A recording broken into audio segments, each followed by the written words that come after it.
Je prierai mon Père qui vous donnera un autre consolateur, afin qu'il demeure éternellement avec vous. L'Esprit de vérité, que le monde ne peut recevoir, parce qu'il ne le voit point et ne le connaît point. Mais vous le connaissez parce qu'il demeure avec vous et qu'il sera en vous. Jean 14, 16, 17. Il sera en vous. Par ces 4 mots, notre Seigneur prédit l'habitation de l'Esprit Saint en l'homme. Ce mystère insondable qui devait être le fruit et le couronnement de son œuvre de rédemption. C'était pour cela que l'homme avait été créé. C'était pour cela que le Saint-Esprit avait en vain contesté avec l'homme dans les âges précédents. Genèse 6, 3. C'était pour cela que Jésus vivait sur la terre et qu'il allait mourir. Sans cette habitation de l'Esprit en l'homme, le but du Père n'aurait pas été atteint. Et si la parole de Jésus à ses disciples avait produit jusque-là si peu de fruits, il faut l'attribuer à ce que l'Esprit n'habitait pas encore en eux. À peine leur maître leur en avait parlé, car il savait qu'ils ne le comprendraient pas.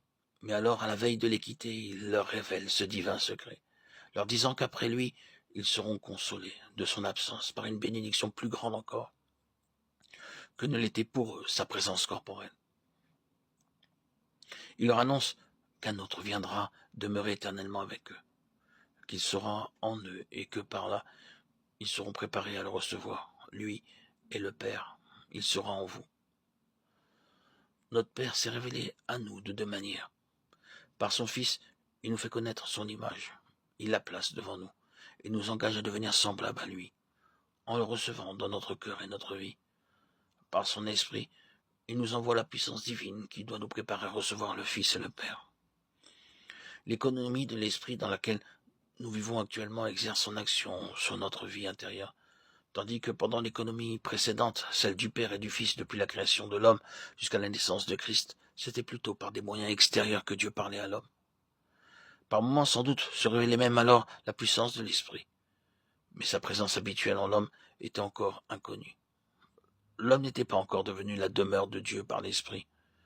Ce n'est qu'après l'ascension de Christ que la vie éternelle et divine devait devenir la vie même de l'homme, habitée de façon invisible en lui. À présent, l'Esprit Saint doit être pour nous ce qu'il est pour le Père et pour le Fils, la source, le principe de notre individualité, de notre conscience. Il doit réellement être un avec nous. Et par cette union intrinsèque, demeurer en nous, tout aussi intimement que le Père demeure dans le Fils et le Fils dans le Père.